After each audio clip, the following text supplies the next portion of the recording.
Continuer le débat dans Sénat 360 avec mes invités sur ce plateau.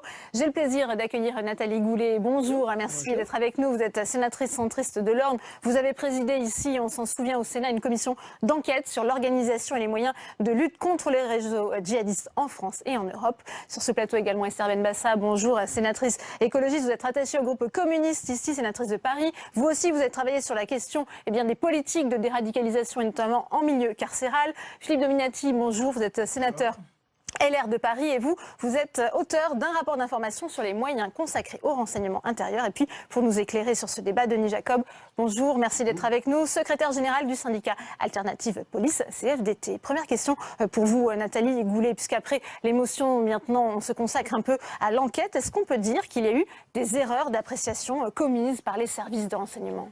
Écoutez, déjà, l'atmosphère de déjà-vu est quand même assez pénible. Vous savez, il y a une chanson de Barbara qui s'appelle « À chaque fois qu'on parle d'amour, c'est avec jamais et toujours, on refait le même chemin en ne se souvenant de rien. À chaque fois qu'il y a ce type d'attentat avec un fichier S qu'on a lu, qu'on a vu, qu'on a perdu, qu'on a retrouvé, qui a commis des actes irréparables de terrorisme, honnêtement, ça devient un tout petit peu nauséeux. Vous voyez, ça devient franchement pénible. Donc, comment on sort justement de ça? Comment on fait pour ne plus avoir cette impression de déjà-vu, effectivement, qui nous a tous frappés ce week-end? Le risque zéro, tout le monde sait qu'il n'existe pas, mais en même temps, Esther vous parlera des failles dans la lutte contre la radicalisation, du manque de renseignements territorial, etc. Enfin, ça va être l'objet de notre débat, je suppose. Oui. Votre réaction, Esther Benbassa, puisque c'est vrai, on a vu aussi les classements différents de la DGSI. Là, elle estimait finalement que Radouane El Agdim ne faisait plus partie, ce sont ces mots, du haut du spectre. Oui, mais enfin, c'est de nouveau la même chose. Si on revient sur les fichiers, on ne peut pas suivre 20 000 personnes qui sont sur le fichier du FSPRT, avec ce nom compliqué. Ouais. On ne peut pas suivre le haut du spectre, ça fait 4 à 5 000. Qu'est-ce qu'on fait? Et je crois qu'on arrête le millefeuille. Nous avons remarqué nous-mêmes dans le rapport que nous avons fait avec Catherine Trundlé combien les renseignements, les services de renseignement, combien les associations, combien les services, les départements, parce qu'il y a maintenant des cellules départementales, tout cela s'ajoute et on n'arrive jamais à faire un travail centralisé parce que on est dans une sorte de fichage. Encore récemment en février, M. Édouard Philippe a déclaré qu'il voulait faire des actions contre la radicalisation. Il a raison, sauf qu'il est revenu sur les mêmes erreurs. Le rassemblement des radicalisés dans les prisons, on sait que ça a été un échec total. La détection, vous croyez qu'on peut détecter les gens? Nous sommes complexes, même les enfants, les jeunes. Détecter comment? Au sentiment, à l'émotion, parce que quelqu'un a dit oui, vive Daesh. Non, je crois que c'est beaucoup plus complexe, mais nous n'arrivons pas à centraliser. Nous laissons les choses à divers organismes, divers programmes qui ne convergent quasiment jamais. Et c'est pas, à mon avis, c'est pas comme cela qu'on va régler le problème. Est-ce qu'il faut des mesures plus radicales? On a entendu hier Manuel Valls, l'ancien Premier ministre, ou encore Laurent Wauquiez, le président DLR, réclamer un retour à l'état d'urgence et l'enfermement des fichiers S. Je ne suis pas certain que les déclarations, je dirais, fortes sur le plan politique correspondent à la situation spécifique du renseignement et des attentats que le pays subisse. Ce que je note, c'est que depuis 4 ans, la méthode est la même. Il n'y a pas eu de changement de structure dans notre organisation du renseignement intérieur. On a pris un outil, on a dit il convient et on va essayer de le renforcer sans se poser la question de savoir si cet outil est adapté à cette crise nouvelle que sont les attentats depuis 4 ans. Moi, j'avais noté l'émiettement des services de renseignement intérieur, qu'il n'y a pas un système comparable dans d'autres pays. D'habitude, il y en a 1, voire 2 dans les pays équivalents. Nous avons normalement le nombre d'agents, un effort en partie a été fait.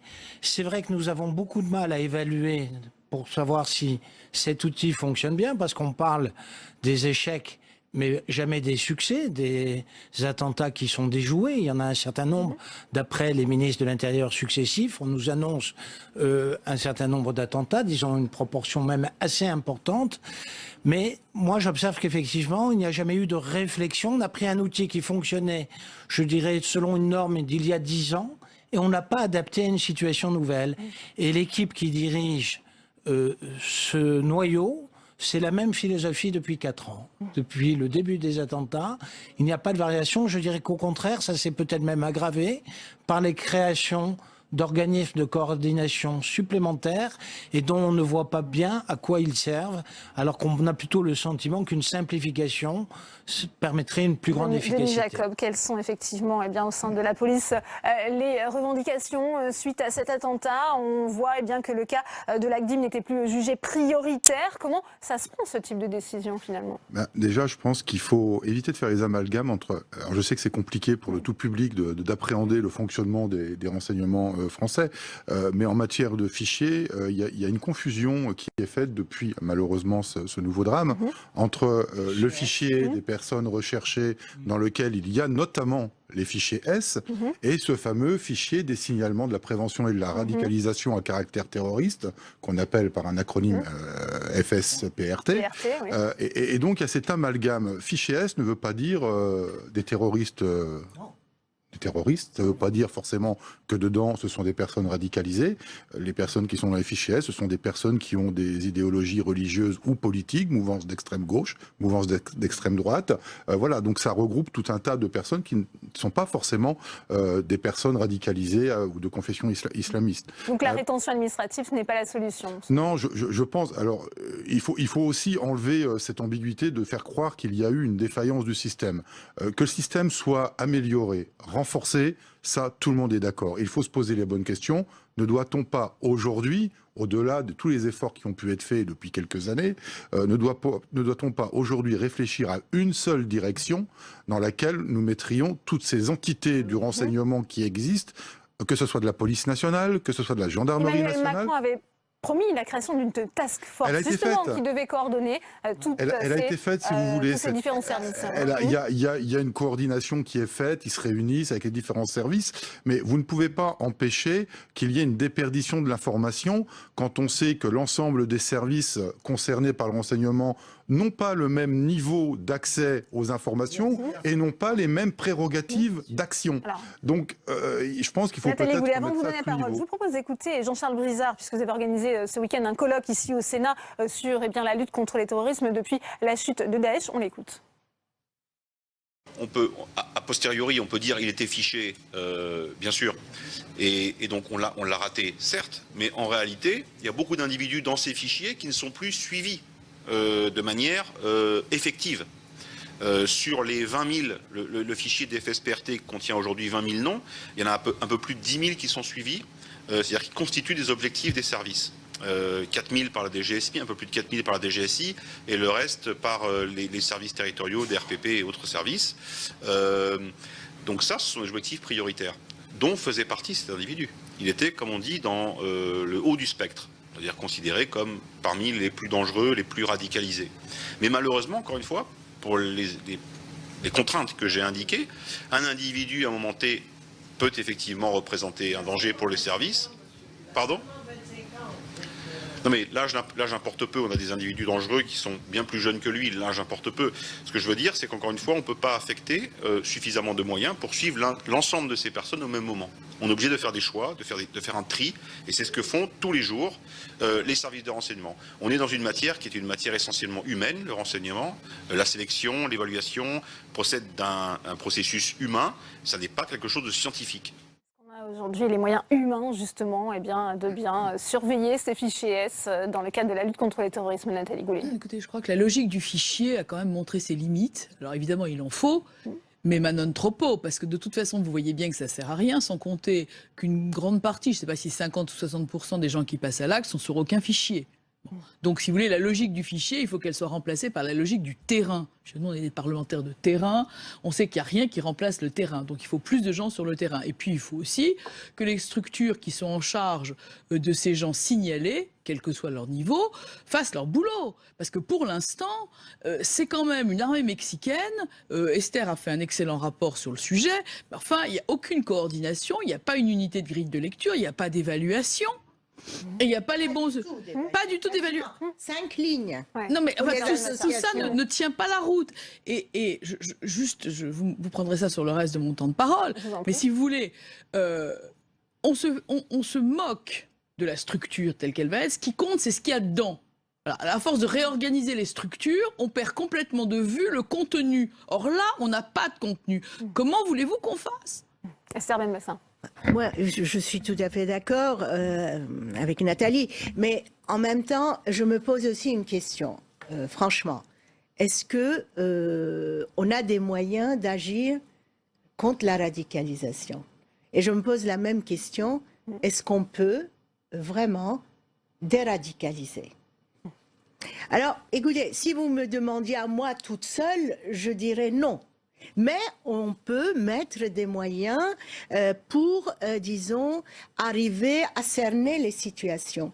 Par exemple, on voit que la plupart de ces personnes dites radicalisées sont passées par la case prison. Alors, comme je l'ai dit au début de l'émission, on va les rassembler de nouveau. Et c'est là, c'est en prison, qu'il y a un travail à faire. On avait visité avec Catherine Trundlé des Alors, Radouane unités... Lagdim radicalisé en prison, mais effectivement, quand Radicalisé, il a été non, il est entré en incarcéré, contact il avec était des signalé gens. comme tel. Mais oui, oui, on a eu les unités dédiées. En prison, on a vu que une des personnes qui a passé à l'arme blanche 2 gardiens de prison à Oni était dans cette unité dédiée où on faisait du yoga, des ateliers d'écriture, de la géopolitique, des cours d'anglais. Bon, échec. On est passé aux unités d'évaluation au Caire. J'ai visité quelques Caires. Bon. Écoutez, tout ça n'est pas sérieux. On sait au moins ça, on le sait, qu'il passe par la case prison. Deuxièmement, nous avons supprimé la police qu'on appelait de proximité dans des quartiers difficiles. On a supprimé les éducateurs. On a supprimé les subventions pour les associations. Tout cela n'était pas radicalement positif, sûrement, mais ça pouvait aider, puisque le reste n'aide pas. Alors faisons les deux. Alors maintenant, parce qu'on a un fichier, parce qu'on a des associations, parce qu'on a les renseignements généraux émiettés, alors on se dit, on laisse faire et... Voilà, on est dans une sorte de...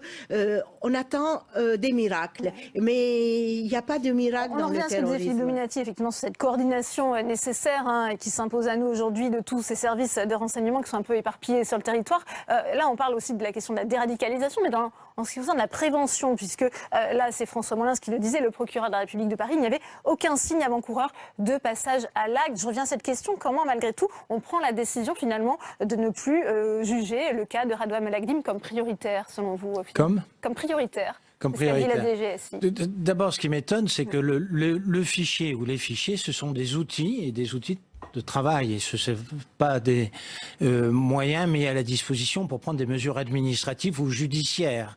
Parce qu'autrement, vous faites perdre de la valeur à l'outil. Si à chaque fois qu'un fonctionnaire va inscrire un nom sur un fichier, il y a toute une procédure judiciaire qui peut atteindre, je dirais, l'individu, il y aura une prudence, il y aura des rétentions d'informations et on va affaiblir l'outil.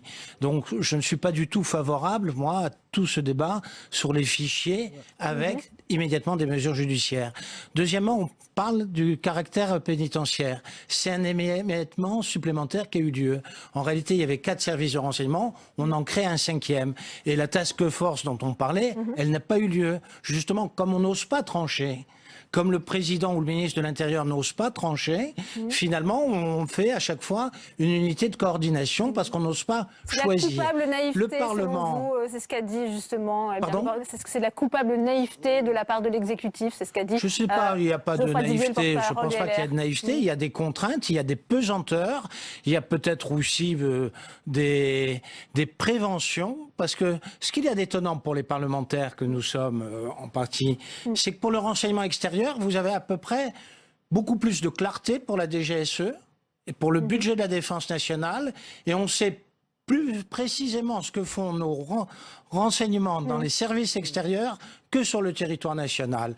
Mais par contre, en ce qui concerne le ministère de l'Intérieur, on considère qu'il y a un apanage, je dirais, des services de renseignement intérieur, a priori par la police, ce qui pose un certain nombre de problèmes avec la gendarmerie, donc on a créé la SDAO. Ça pose des problèmes avec le ministère de la Justice, donc on crée un service spécialisé sur le plan pénitentiaire. Et ce morcellement est néfaste. Et aucun ministre de l'Intérieur, depuis 4 ans, n'a osé s'attaquer de front ce problème. On est d'unité de coordination en unité de coordination, mais on ne pense pas à rassembler les services. C'est ce que je disais effectivement tout à l'heure. Je pense qu'il y a une nécessité effectivement de recentrer tous ces services pour un travail en commun, parce que chaque service a un niveau d'information qui n'est pas forcément transmis à l'autre, même s'il y a une coordination, et qu'il faut rationaliser tout ça. Je voudrais quand même parler aussi d'un autre problème. Madame la sénatrice le disait tout à l'heure, le risque zéro n'existe pas. Aujourd'hui, on n'a plus affaire à des réseaux organisés en France en lien direct avec Daesh. On a plus affaire aujourd'hui à des chiens fous individuels dans leur coin, qui ont eu des problèmes de droit commun, notamment de trafic de stupéfiants, dans des quartiers qui leur permettent d'accéder à des armes, notamment lourdes, comme les Kalachnikov, qu'ils arrivent à se procurer très facilement. Il suffit de regarder ce qui se passe, notamment à Marseille, avec tous ces règlements de compte. Et donc, il y a un peu cette formation, je dirais, autodidacte de certains individus, je dis pas tous, mais les personnes qui se radicalisent toutes seules, chez elles, avec Internet, ne sont pas complètement détectables, contrôlables, et on a le risque aussi de ces individus-là qui, du jour au lendemain, eh bien, peuvent commettre un acte irréparable parce qu'ils ont une haine de l'État, une haine des forces de sécurité. On sait que l'ACDIM, je vais vous donner la parole dans un instant, et Serban Bassa propager ces idées salafistes sur Twitter. Encore une fois, je vous propose d'écouter Cédric Mas, c'est le président de l'Institut Action et Résilience qui était présent au colloque samedi. Comme le disait justement l'intervention précédente, on ne peut pas mettre 8 policiers auprès de chaque personne dans les fichiers. En revanche, si nous pouvons altérer l'efficience des messages qui sont diffusés et qui amènent ces personnes éventuellement à passer à l'acte, eh bien là, nous ferons l'économie de ces moyens-là et nous diminuerons la menace substantiellement. Donc c'est une lutte de contre-propagande, à la fois générique mais aussi ciblée, pour se battre sur le même terrain que celui des djihadistes, c'est-à-dire celui des esprits et des parcours individuels aujourd'hui. Donc, lorsque le cher Abou Bassir, dans Inspire numéro 7, nous dit que le djihad médiatique est la moitié du djihad, eh bien, le contre-djihad, c'est-à-dire la contre-terrorisme aujourd'hui face au phénomène djihadiste, doit aussi être, au moins pour moitié, dans le contre-discours. Nathalie Goulet, est-ce qu'il y a effectivement cette forme de propagande, de djihadisme médiatique? Comment on lutte justement? Comment on explique qu'on passe aujourd'hui du simple prosélytisme à l'assassinat? Alors, une seconde sur l'Internet, je voudrais quand même revenir. On est passé au stade du terrorisme au mille en taille, c'est-à-dire que, bon, maintenant de penser que les gens sont des loups solitaires, moi j'y crois pas une seule seconde. Non. Mais, écoutez, on est d'accord pour être en désaccord. C'est déjà ça. Bon. Moi, je crois que ça n'existe pas. Vous avez qu'à voir ce qui s'est passé à Saint-Étienne-du-Rouvray. Des gens ont été mis en contact par messagerie. Et vous voyez, quand même, c'est important, parce qu'au jour d'aujourd'hui, alors qu'on parle de ça, le surlendemain d'un attentat, vous avez une messagerie connue, dont je ne citerai pas le nom, qui est en train d'augmenter son niveau de cryptage et qui va émettre des crypto-monnaies pour pouvoir acheter de façon sécurisée, on ne sait pas quoi. Donc pendant que nous, notre société subit toutes les affres du terrorisme, pendant ce temps-là, des messageries cryptées rendent encore plus compliquée la surveillance. Donc ça, c'est pour la question. Alors pour le contre-discours, évidemment, ça existe et vous avez beaucoup de sociétés qui le font et beaucoup aussi de gens qui s'en occupent. Il y a évidemment un effet d'aubaine. C'est évident parce que c'est un marché. Bon, moi, je crois beaucoup à la prévention et je ne crois pas du tout au bricolage. Mais ça, c'est chacun son sujet. Ouais. Alors peut-être Serman Massa et ensuite Denis Jacob. Je voulais aussi intervenir sur ce qu'a dit ce monsieur. D'abord, je crois que les personnes isolées, il y en a peu quand même, parce qu'il faut avoir un certain courage, un certain savoir-faire, connaître des gens pour récupérer des armes. On ne le fait pas. Moi, si demain je vais m'acheter une arme, je ne sais pas, il faut que je connaisse des gens. On oublie, on a tout misé sur Internet et les mosquées. D'abord, dans les mosquées, il se passe peu de choses parce que les mosquées savent qu'elles sont contrôlées. Sur Internet, c'est une partie, mais pas tout. Je crois qu'il y a vraiment un monde de réseaux personnalisés qui fait que même si Daesh n'existe pas, il y a ce symbole, cette parole, cette communauté, entre guillemets, une communauté d'idéologie, de façon de voir le monde, etc., qui font que vous aurez encore un moment, après Daesh, après la chute de Daesh, même la disparition, des gens qui continueront à porter cette idéologie. Les clubs de sport, les cafés, les lieux de rencontre, etc. Il faut prendre tout ça en main. Et il y a plusieurs facteurs, donc il faut plusieurs outils. Donc on ne peut pas se contenter d'un seul outil. C'est vrai qu'aujourd'hui, et ça rejoint les propos de Nathalie Goulet sur cette ère de déjà-vu, la théorie du loup solitaire, on a du mal à y croire de plus en plus. Mais vous en avez des individus qui s'intéressent, enfin qui ne sont pas radicalisés au départ, qui pour X raisons le deviennent, peut-être avec des liens par rapport à des connaissances dans les mosquées salafistes ou autres, mais vous en avez pas. Vous en avez qui sont seuls et qui se radicalisent, peut-être par un effet mimétisme de connaissances ou autre, mais sur l'armement, vous et moi, bien évidemment. Vous peut-être plus, moi, des armes. Pas forcément, mais je rappelle quand même que malheureusement, sur tous les drames qu'on a connus en France, la grande majorité des individus étaient connus pour un passif de droit commun, je me répète, et principalement en matière de trafic de stupéfiants, dans des cités où la possibilité d'avoir accès aux armes est particulièrement facilitée. On ne va pas refaire le débat sur les trafics d'armes dans les quartiers difficiles, mais c'est avéré et il est important. Je voudrais, si vous me permettez, moi je veux bien tout entendre aussi par rapport aux messageries cryptées et tout ça, mais enfin on n'a pas besoin de tout ça pour faire l'apologie du terrorisme quand on voit les déclarations d'hier, d'avant-hier, de Stéphane Poussier, qui a quand même tenu des propos... Ancien candidat de la France Insoumise. Philippe Dominati, on arrive bientôt au terme de ce débat. On parlait aussi de la réponse politique avec la création par Emmanuel Macron de cette task force. Beaucoup de propositions ont été faites, souvent déjà contenues dans la loi. Ethan Tranui nous rappelait la loi votée il y a à peine 5 mois qui reprend les lois. Les lois. Est-ce qu'il faut justement encore une nouvelle loi selon vous ? Oui, parce qu'en réalité, depuis 4 ans, d'abord, comme je l'ai dit tout à l'heure, le format n'a pas changé. Deuxièmement, les moyens sont faibles. Nous, on a quand même des questions posées à chaque budget. Ça fait 4 ans que le pays est focalisé dans cette lutte contre le terrorisme. Les budgets sont extrêmement faibles et l'augmentation du budget est normalement fléchée pour cette lutte contre le terrorisme. On dit on renforce spécifiquement le renseignement intérieur. On n'arrive pas à le mesurer. Et donc, il y a opacité sur les moyens financiers mis à disposition. Et très souvent, ces moyens se font au détriment du matériel. C'est-à-dire, on a augmenté du personnel et on a contraint sur le matériel parce qu'on a serré le budget. Ce budget, c'est un format d'il y a 4 ans, et qu'il y a 4 ans, le ministre des Finances s'appelait Macron. Donc, il n'y a pas de grande novation. Nous, on attend un peu une révolution sur ce sujet. Nathalie Goulet, rapidement. S'il y a une loi qu'il faut, c'est une loi de finances. Mais sûrement pas encore une loi répressive. Parce que si vous voulez... Oui, non, c'est une loi de finances qu'il faut. Là, on est d'accord. Mais une loi répressive, ça suffit comme ça, parce qu'on voit bien que ça ne fonctionne pas. Non. Vous savez, quand j'ai commencé sur le rapport sur les réseaux djihadistes en 2014, il y avait 2000 personnes inscrites au fichier. On est à 20 000 aujourd'hui. Alors, ajoutez des lois répressives et vous voyez que ça continue à grimper. Il y a quand même un problème. Et donc, il faut plutôt regarder sur le terrain ce qui se passe. Eh bien, merci. Merci à vous, Dans la loi Nathalie Goulet. triennale, La il est- prévention. il est prévu pour le ministère de l'Intérieur une progression du budget inférieure à celui de la ministère de la Culture pour les 3 prochaines années. Ça, c'est la loi Ça sera telle qu'elle a été un autre présentée. débat. Merci à vous, Philippe dans la Dominati. programmation Merci, Yasser pluriannuelle. Benbassa. Merci, Nathalie Goulet. Merci, Denis Jacob. On continue.